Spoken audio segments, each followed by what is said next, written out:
This is the standard meal schedule for most people. Breakfast in the morning, lunch in the afternoon, dinner in the evening. With this premise comes 3 decisions per day, or 21 decisions through a full week. What should I eat? What should I make? What ingredients do I need? But what if it didn't need to be that way? We've all heard about the health benefits of intermittent fasting, but I don't do it for my health. I do it for simplicity. It's one less decision to make every single day. And yes, food is amazing, but happiness isn't adding more things in your life. It's subtracting things. More choices, more decisions isn't always better. Happiness is also highly personalized. We're all different, but fasting for simplicity works for me, and it could work for you too. Before I get into the foods I eat and my fasting protocol, let's explore this idea of choices and how we should try to reduce them more in our lives. This is a day I've been looking forward to for 2.5 years. Steve Jobs was famous for always wearing a black turtleneck, Levi's 501 blue jeans, and white sneakers every day. This was his uniform.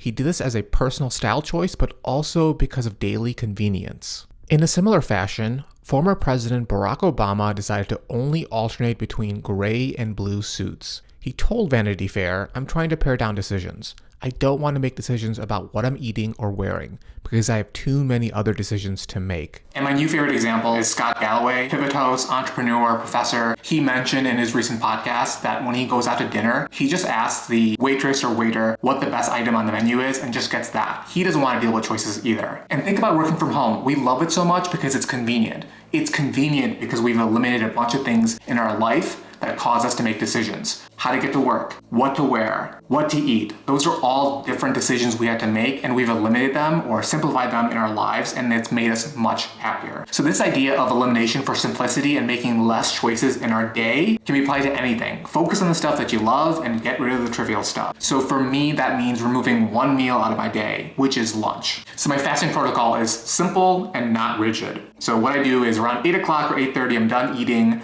I will start the fasting app on my iPhone or my watch, and you don't need to really do this, sometimes I forget, but it's nice to have a little bit of an official timer that starts your fast. And I really like the idea of a self-imposed rule because it'll just prevent you from eating anything after 8:30 or 9 o'clock. And my pro tip here is to brush your teeth right after dinner. This will add a little bit of friction because if you go and have a snack, then you have to brush your teeth again. After you brush your teeth, it's a kind of like the official, I'm not eating anymore until the next day. And then I wake up at 7:30, I have 1 cup of coffee and then maybe a cup of tea, and then by 11:30, I'm ready to break my fast. It ends up being about 14, 15 hours. Again, it's not that big of a deal. I'm not rigid about it. So this part's fundamental. I love breakfast and I don't care for lunch. So I just have a big ass breakfast and I skip out on lunch, and I don't feel like I'm losing anything. I'm not depriving myself of anything, and it's great. It's eliminating one thing I don't care about. And that one less meal means a lot to me. It means I can sleep in a little bit more, I can focus on reading, writing, getting to work, whatever I want to do. It just eliminates one less thing in my life. Now, I'm not super rigid with my fasting protocol, so at 10:30, I will eat if I'm hungry, and if I go work out in the morning, I will have a post-workout meal, and on weekends, I will basically cycle off completely and enjoy my weekend. Again, I'm not doing this for my health, I'm doing this for simplicity. So I'm optimizing it so it's for enjoyment, and 14, 15 hours I think is just like the sweet spot. Now I've also dialed in my breakfast choices, things that are healthy for me, but I also find to be delicious. So my main staple 4 to 5 times a week is breakfast tacos.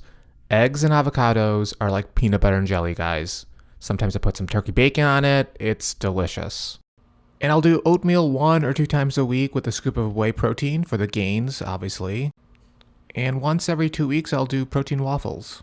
And there's enough variation here that I never get bored, and I know exactly what my first meal is going to be. So I'm basically on autopilot until around 3 o'clock, and this is where I will have a snack, or you could call it a meal replacement. I'll have a protein bar, a protein shake, something like that. And that is also basically limiting my choices of what I'll eat. And that's it. It's my simple, delicious, not rigid protocol. Now, between those 4 hours of waking and having that cup of coffee, I really try to make sure I time block for at least 90 minutes. Here's a video on how I made time blocking work for my personality.